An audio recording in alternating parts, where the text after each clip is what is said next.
Hai teman-teman, jumpa lagi di channel saya.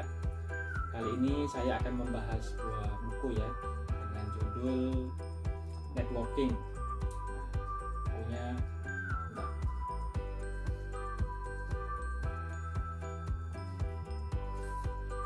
ini dia bukunya. Penulisnya adalah Bapak Agus Mariono ya. Beliau adalah dosen di Universitas Gadjah Mada. Nah, pada kesempatan kali ini saya akan mengulas buku ini. Nah, masih sama dengan video saya yang sebelumnya ya. Saya akan merefleksikan buku ini terhadap masyarakat yang dalam tahap merintis desa wisata. Buku Networking ditulis oleh Bapak Dr. Insinyur Agus Mariono itu karena dilatar belakangi oleh keyakinan beliau bahwa kehidupan individu, kelompok, organisasi, atau institusi itu dapat berkembang apabila secara paralel itu organisasi individu atau institusi tadi itu juga melakukan pengembangan network yang terencana dan serius. Pada bagian awal buku ini kita akan disajikan pembahasan mengenai globalisasi serta otonomi. Bagaimana globalisasi serta otonomi ini itu sangat terkait ya dengan networking seperti itu.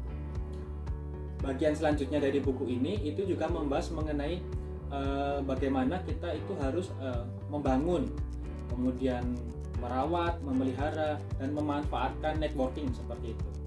Nah, bagian akhir dari buku ini kita akan disajikan mengenai beberapa rekomendasi ya dari sudut pandang penulis agar networking itu tidak gagal, tapi justru dapat memberikan manfaat kepada individu, organisasi, kelompok atau institusi yang sedang merintis atau berproses dalam networking.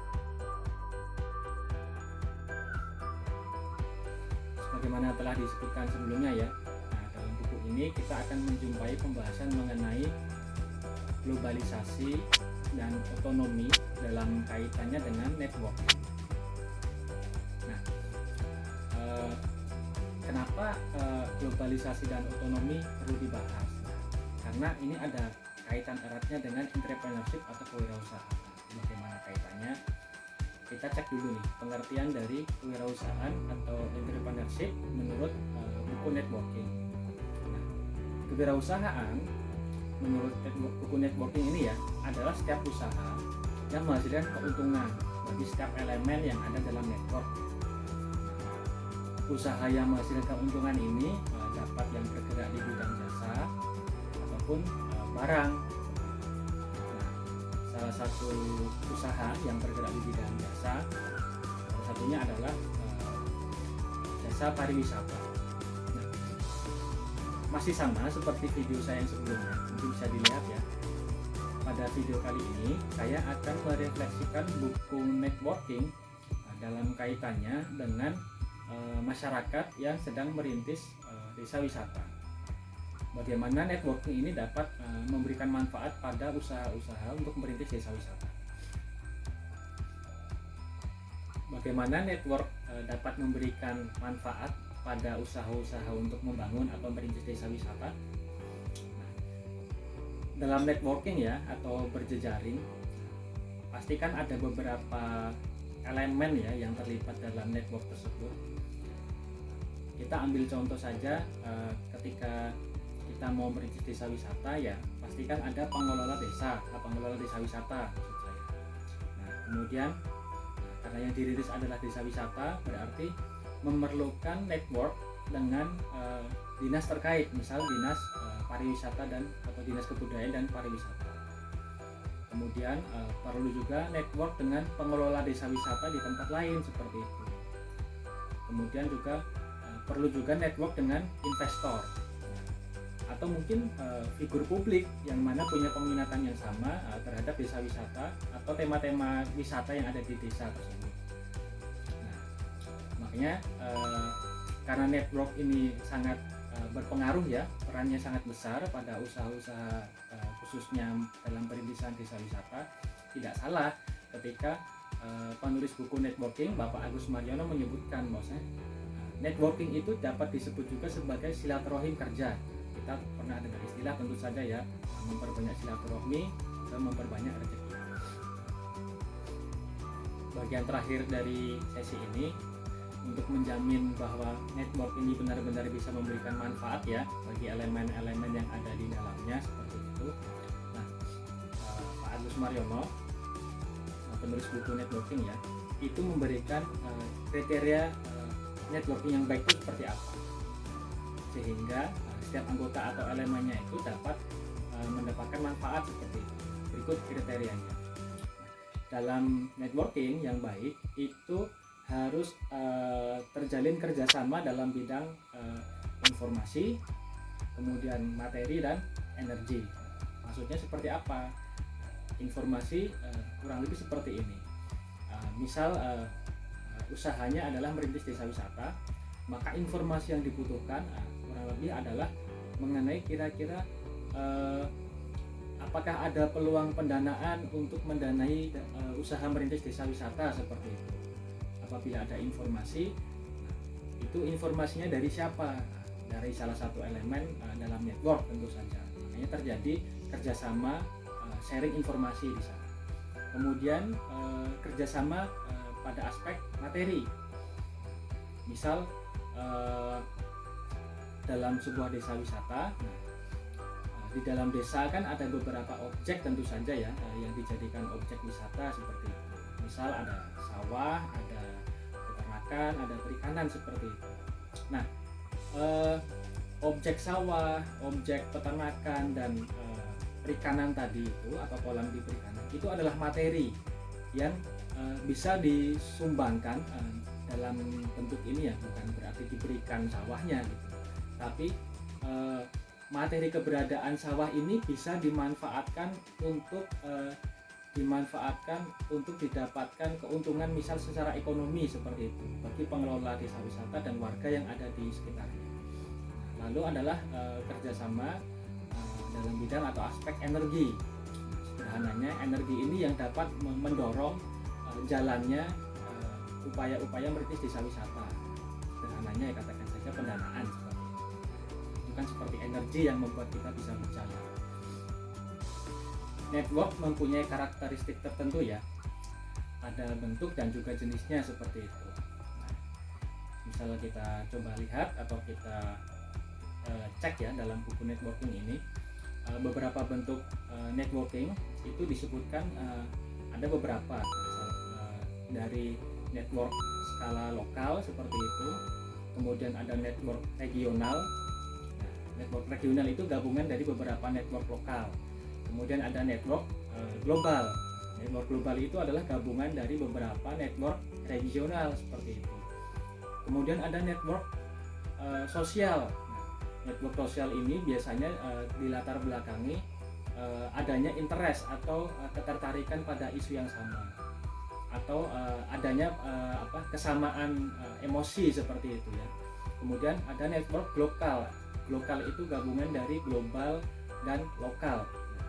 Network lokal ini itu muncul atas perhatian ya beberapa kelompok atau individu yang merasa bahwa keberadaan era global itu perlu disikapi secara positif, namun jangan sampai mengganggu atau merusak kearifan lokal yang ada di masyarakat.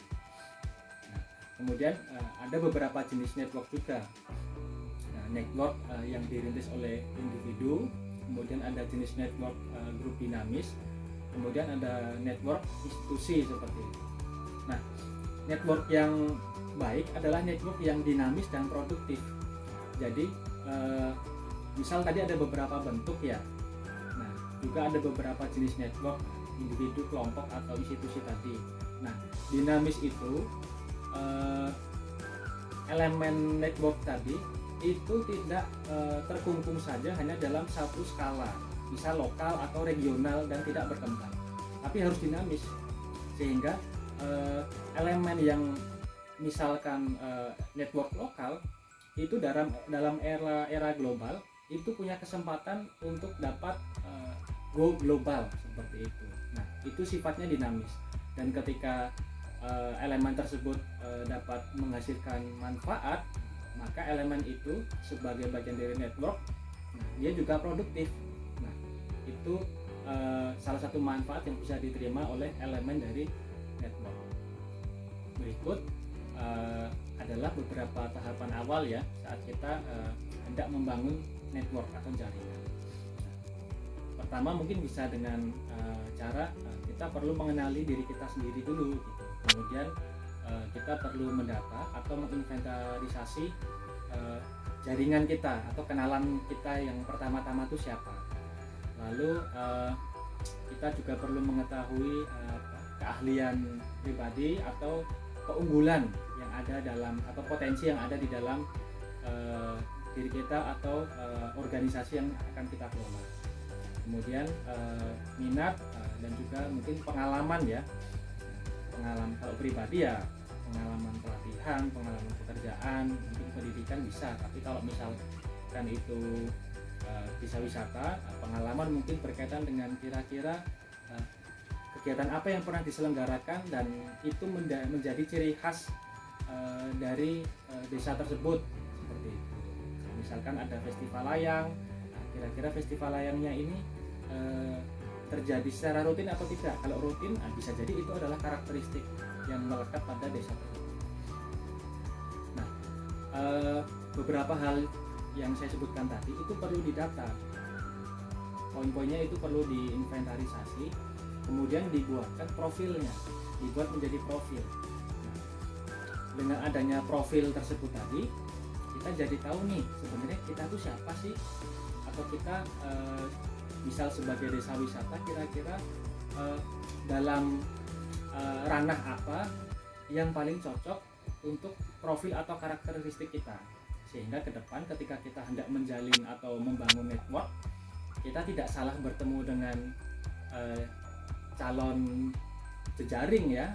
Misal desa wisata kan tidak mungkin bertemu atau mencari dinas ESDM gitu, itu kan tidak cocok. Lalu saat organisasi terbentuk, kemudian network juga sudah ada, profil sudah lengkap misalkan seperti itu. Nah, maka perlu ada network itu perlu diisi dengan kegiatan. Karena kegiatan inilah yang akan menjaga dinamika dalam jejaring atau network tadi. Cara untuk membuat kegiatan gimana? Nah, pertama mungkin bisa dengan menyaring ide. Ide ini bisa muncul dari anggota elemen tentu saja. Ide tersebut tadi kemudian diusulkan dalam bentuk proposal. Nah, proposal ini bisa diberikan kepada misal dinas terkait atau mungkin calon investor. Nah, kemudian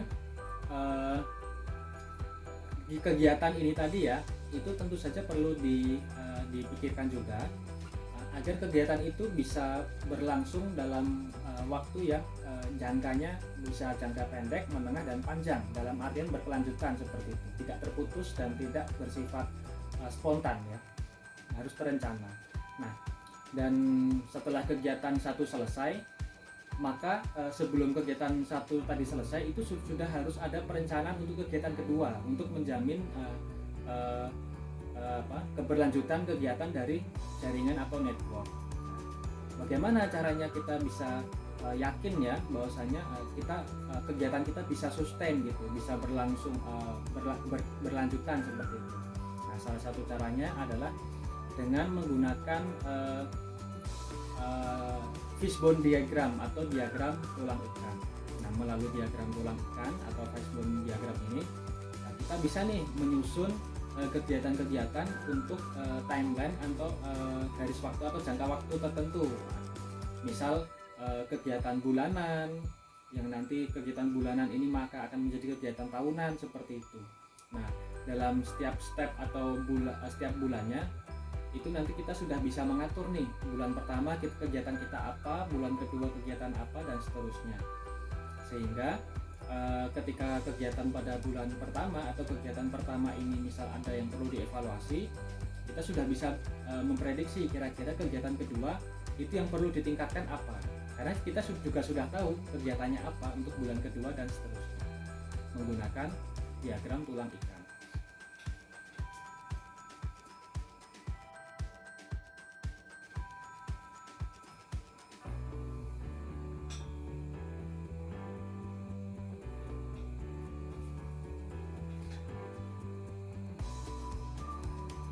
seperti yang sudah saya sebutkan ya di awal video ini, dalam bahasan ini selain membahas mengenai latar belakang dan bagaimana cara membangun dan memanfaatkan networking, kita juga akan mengetahui tentang apa sih keuntungan dari mempunyai network atau jejaring seperti itu.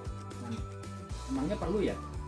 Nah, berikut ada beberapa keuntungan ya, atau kenapa kita perlu untuk mengembangkan jejaring. Pertama, saat kita mempunyai jejaring, maka kita ruang perkenalan diri kita itu semakin luas. Dari yang sebelumnya hanya lokal seperti itu, tingkat kampung atau mungkin tingkat daerah seperti itu ya, itu bisa kita perluas skalanya menjadi skala global. Kemudian saat kita punya ide kita itu juga bisa kita diseminasi atau bisa kita sebarluaskan dalam tingkatan yang sangat luas, seperti yang sebelumnya tadi skalanya global. Nah, kemudian dalam hal karena ada dampak globalisasi ya, batasan-batasan ruang informasi dan kebudayaannya semakin menipis. Nah, informasi yang kita dapatkan dengan adanya network pun juga semakin banyak. Kita bisa mendapatkan informasi dari negara lain seperti itu. Nah, jadi ketika saat kita sedang merintis desa wisata misal, dan desa wisata kita ini ternyata berpotensi untuk dipasarkan di negara lain, dengan adanya jejaring dari negara lain tidak menutup kemungkinan nih kita bisa menarik kunjungan dari wisatawan mancanegara. Kemudian yang terakhir adalah manfaat dari networking adalah kita bisa membangun kerjasama. Nah, kerjasama ini bisa dengan siapapun ya, seperti yang saya sebutkan di awal tadi, bisa dengan sesama pengelola desa wisata, bisa dengan pemerintah daerah, pemerintah desa, bisa dengan investor atau pendana, kemudian bisa dengan figur publik seperti itu. Nah, sangat luas manfaatnya dari networking.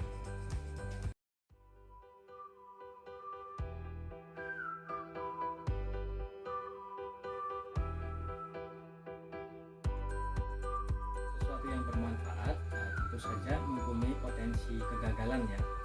Usaha kan tidak terlalu berhasil ya. Begitu juga dengan proses dalam berjejaring atau membangun networking.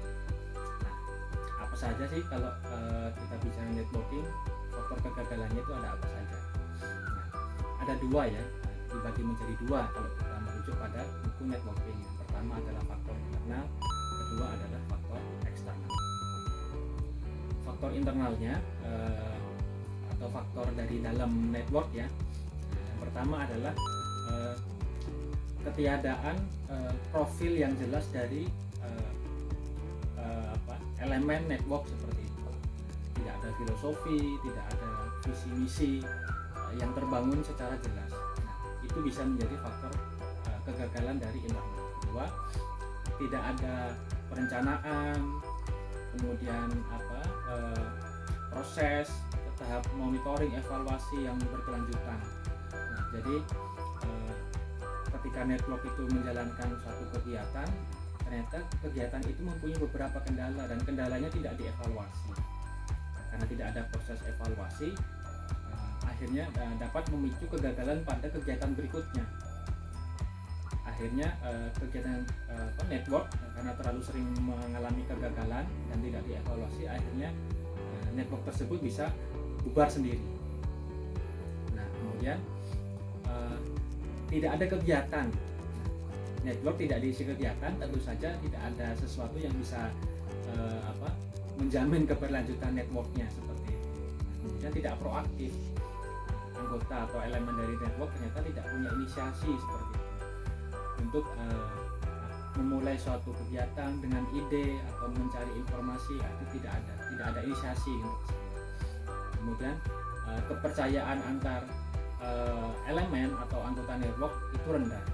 Nah, ketika sudah terjalin kerjasama misal dari beberapa instansi atau elemen, nah ternyata kepercayaan antar instansi atau elemen tadi itu belum terbangun atau masih rendah, sehingga itu bisa memicu pada kegagalan network.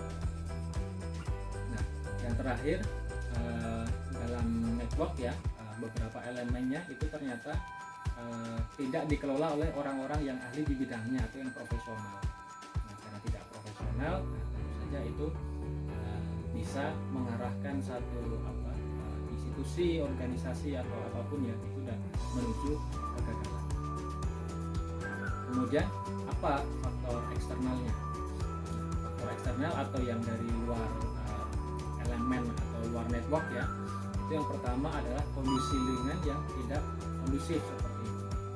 Jadi lingkungannya ternyata tidak mendukung agar network ini dapat berkembang. Kalau kita bicara mengenai wisata ya, kondisi lingkungan saat ini ya, katakan saja kita sedang dalam kondisi pandemi seperti itu. Dengan kondisi pandemi ini kan mobilitas masyarakat atau wisatawan itu kan sangat terbatas ya. Nah, akhirnya mau networknya diperkuat seperti apapun, ketika tidak ada mobilitas wisatawan, maka tempat wisata atau pariwisata pasti akan lesu. Nah, kemudian ada tekanan dari network lain. Nah, dalam artian kalau kita bicara desa wisata ya, desa wisata kan ada banyak nih. Nah, atau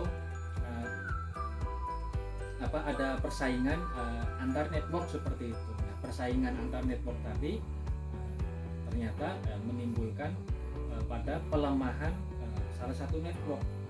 Nah, akhirnya network yang tidak bisa bertahan atau menemukan solusi untuk bertahan dalam persaingan akhirnya bisa mengarah pada kegagalan. Nah, terutama sekali ketika persaingan itu diindikasi terdapat persaingan yang tidak sehat. Tentu saja itu semakin mengarahkan pada kegagalan network.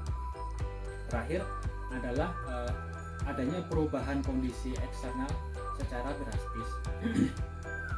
Misalnya seperti apa? Nah, kalau kita bicara pariwisata ya, pariwisata itu kan gaya hidup ya, tren seperti itu.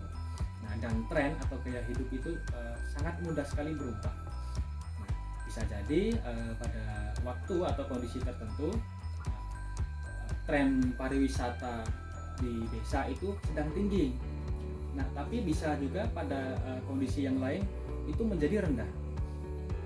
Nah, itu sangat fluktuatif. Makanya kalau network tidak bisa beradaptasi dengan kondisi-kondisi eksternal di luar networknya, maka network bisa mengarah pada kegagalan.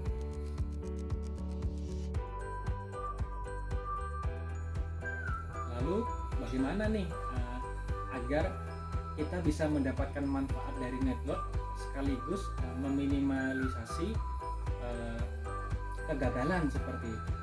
Nah, Bapak Agus Mariono, penulis buku networking, memberikan beberapa rekomendasi nih agar kita bisa memaksimalkan manfaat networking dan meminimalisasi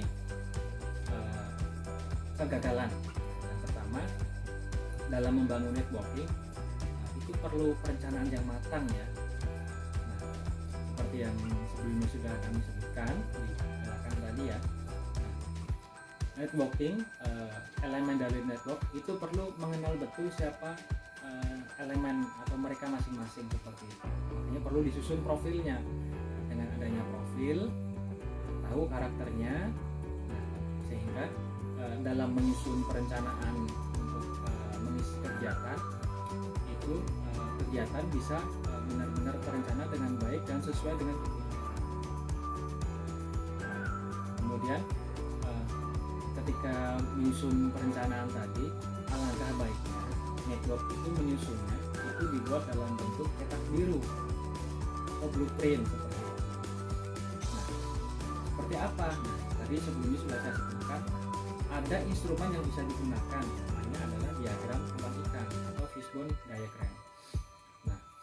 Dengan diagram tulang ikan tadi, kita bisa nih membuat perencanaan secara teratur dan terukur untuk beberapa waktu atau bahkan tahun ke depan seperti itu. Nah, dalam menyusun diagram tulang ikan tadi atau roadmap atau blueprint tadi, nah itu perlu dipertimbangkan secara matang dengan mempertimbangkan karakteristik atau profil dari masing-masing elemen. Nah, kemudian ada perencanaan untuk jangka pendek, jangka menengah, dan jangka panjang. Dan setiap